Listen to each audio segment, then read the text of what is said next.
A good Muganda is a dead one. Chapter 4. The Roots. Ronald Ssemyalo.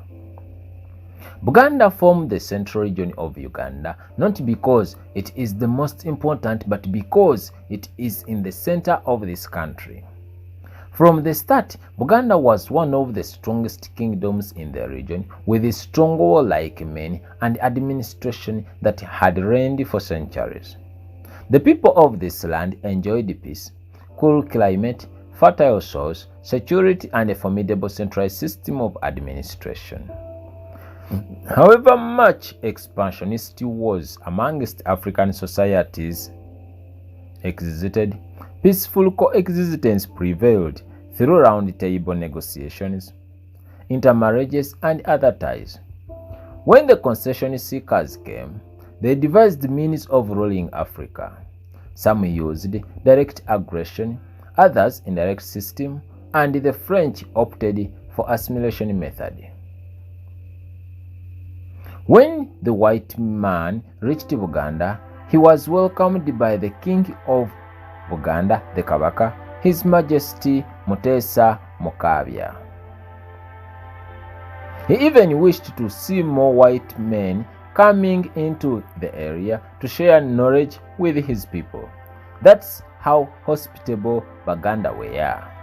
Their hospitality did not start from the white man, but also from their immediate neighbors. They welcomed everyone without question. Baganda are naturally happy and loving people. They are so hardworking and bright. They dealt with the coastal traders smoothly, converted to Islam and Christianity. They are versatile and dynamic people.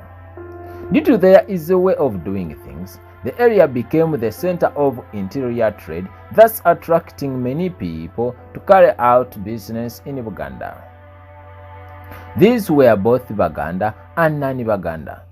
When the colonialists came and introduced their system of administration, they started with Baganda. Some became famous agents like Semei Kakungulu, who conquered the East on behalf of the foreigners. Rumor has it that he became the first king of Busoga, Kyabazinga. No, not really. Maybe he cast the first arrow that the chiefs of Busoga could amalgamate their territories under one central rule, the Kyabazinga. Let this statement not be misinterpreted as an attack on the tribe of Busoga. I beg to be understood. Health centers were established first in Uganda. Foreign education spread in the region. Administrative centers established here and other forms of development. The area grew faster than other areas in the country. This attracted more people in Uganda. These came with their ways. Some were thieves, rapists, traders, businessmen, and women who had vices and virtues.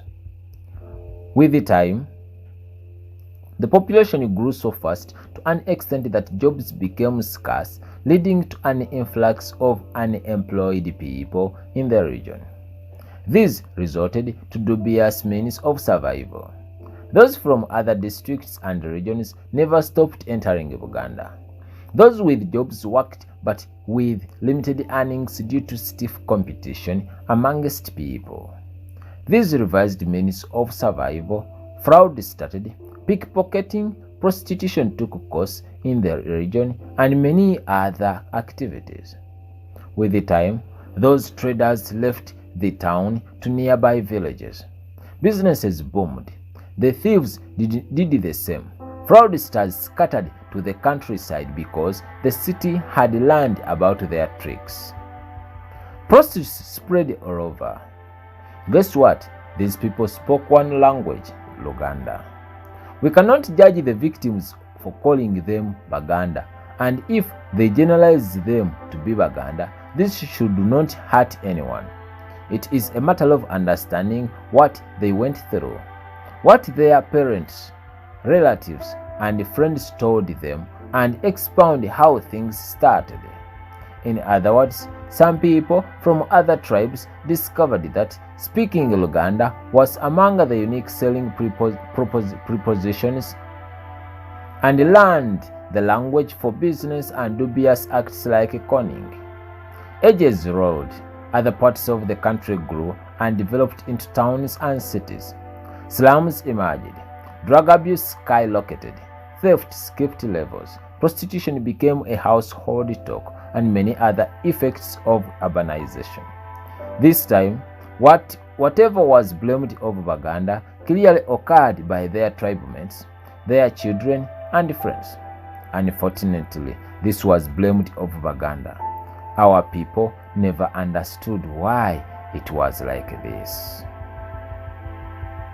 Upon learning that opportunities had dwindled, many Ugandan city dwellers crossed borders to the nearby countries speaking Luganda. These did business with the natives of those countries and as well carried their habits with them.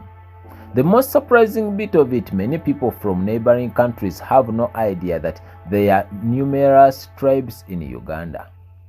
This generalizes all Ugandans to be Baganda speaking Luganda. Mind you, there are some of areas where you might not be understood in English, but speaking Luganda makes communication simple. The wording is so famous, and people this side like Baganda so much because of their hospitality, generosity, affection, and calmness.